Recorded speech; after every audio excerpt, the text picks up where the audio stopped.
was in seminary, I was reading a book by Henry Nouwen. He talked about a nuclear man, and people who grew up in the 1980s were kind of formed by that immediate and constant threat of nuclear annihilation.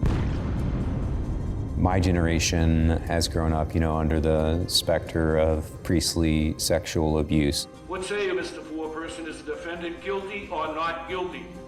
I think that for many of us, that has also been all-encompassing. I entered the seminary in January of 2004, and it's basically been there for me from the beginning.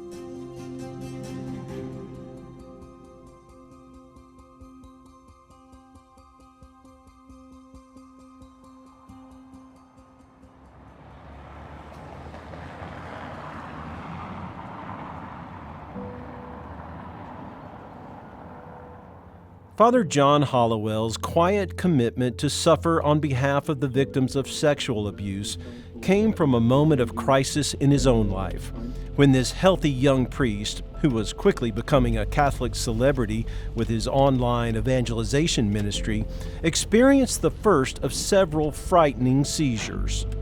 One cold morning, it was still dark in my rectory bedroom, and I got up and I just remember making this prayer, about if there's something that I can suffer on behalf of the abuse survivor victims, I would do that willingly. And God heard my prayer, because about a month later I had my first seizure running on the treadmill.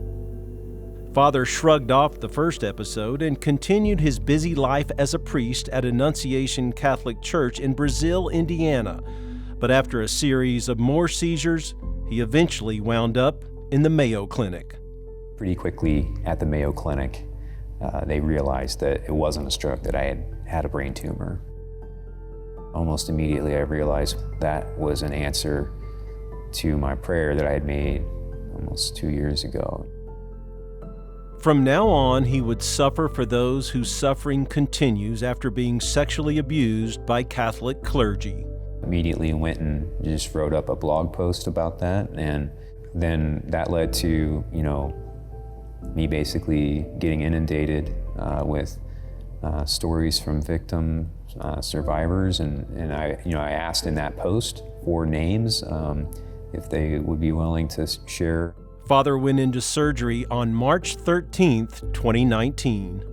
That gave me about a month to kind of read through these emails and, respond and write a letter back to all of them, and that then allowed me to enter into the surgery and hospital with about 170 names. I brought my list of victim survivors, and my mom would just read me some, and I remember tears rolling down my face, even though I couldn't speak and couldn't move. And then she would also pray the Liturgy of the Hours for me, so I would point, and it was an awesome experience. After grueling radiation and chemo treatments, 20% of the tumor remained. Then the prayer became, if it's God's will to even die, for victims, victim survivors. And so that's basically, where I'm at. I'm not afraid of dying. We all have to face death at some point, or at least the return of Jesus. Philippians, St. Paul's writing in the second chapter to the Philippians, saying that my desire is to be in heaven and that, I'm still here. Paul's saying, he's still here because God wants him to help the Philippians, but he said, my desire is ultimately, to be in heaven. That is my desire as well. And so I'm willing to stay and work as long as God wants that from me. But I'm also, my heart is longing for heaven. Father returned to his life as a priest, knowing he was one MRI away from facing imminent death. And it didn't take long before he learned that indeed, the brain tumor was growing again and had spread to his pituitary gland. So then I was like, well, if I go to Lourdes and am healed there, then that might bring some fallen away family members back to the Catholic Church. Lourdes, France, the place of pilgrimage for millions of Catholic and non-Catholics seeking miraculous healing, ever since the Blessed Virgin Mary appeared to the 14-year-old Bernadette Soubirous in 1858. Having ruled out further chemo and surgeries, Father Hollowell was open to a miracle. I spent about 5 days in Lourdes just praying in Mass every day, and I told my family that I was going to be getting into the baths at 5 p.m. France time, and so then they were all praying for that. But then I went to the baths, and they said that like they closed at 4:45 and you needed to have a mask, and I didn't have a mask, so I had to run back to the hotel room, grab a mask, go back, get in right when they were closing. When I got led back there, they showed me that, the first pour of water, there were two women back there, and the first pour of water, they poured into my hands, and they showed me, that I was supposed to rub that. And then the second pour, I was supposed to drink that. And then the third pour, I was supposed to rub on my head and face. And so I did all of that. Just 2 weeks after getting home, Father had a scheduled MRI. And after that MRI, my oncologist said, I don't need to come back for 4 months. And I didn't even really think to ask why, at that point. But then when I came back 4 months later and had another MRI, he said I didn't need to come back for 7 months. And so then I'm like, well, why? Why don't I need to come back for 7 months? And he said the tumor is gone and it might never grow back, and that what's showing up on the MRI is just scar tissue, and that my pituitary tumor wasn't lighting up anymore. That was basically kind of the first time that it really hit me, that I was healed.